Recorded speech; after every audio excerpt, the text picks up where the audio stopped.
Ngizothanda ukuthi ke nginibingelele ngiphinde ke futhi nginamukele khona la kuZimi Live sengiphinde ngabuya ke futhi nezindaba ke nje isematheni ezenzeka khona ke la eMzansi hlala nami nje ngikuzele nazo.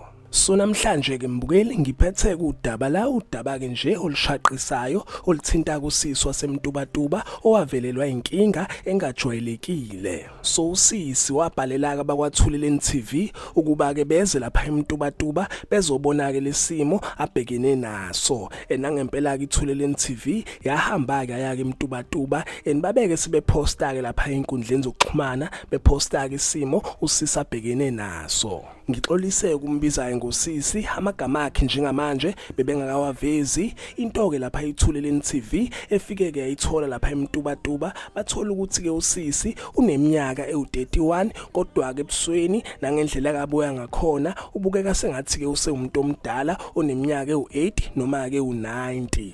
Kuthiwa ukushintsha kwakhe noma ngithi ke ukuguga kwakhe kwenzeke emva kokuthi elaleke lapha nomuntu wangaphandle okumuntu owayethandana naye. iThuleleni TV ithembisile ukuthi ke bazoyikhipha ke interview ephelele la khona ke soyizwela khona usisi echaza yonke into eyenzakala ngoba ke sekulesimo akusona. Udaba ke loluthuseka iningi labantu njengoba kubona lapho ukuthi ke yena usisi be right into ke le eyenzeke nje manje naye ke njengoba ke veza ukuthi ke yenzeka emva kokuthi elaleke nomuntu wangaphandle. Abantu ke bakhuluma ke izinto eziningi lapha ku social media abanye basho khona ukuthi ke kushuthi khona ke into kayenza lo bhuti akayithandana naye. Abanye basho khona ukuthi ke usisi une condition ethize kumele ke ubona kodokotela. Abanye ke futhi bakuphikisa lokho bathi ama condition kanje awaqali kusumdala ajwayele ukuqala umncane. So ziningi ke mbukeli izinto ke ezikhulunywa ngabantu kodwa ke nje soyizwela kahle mayisiphumile ke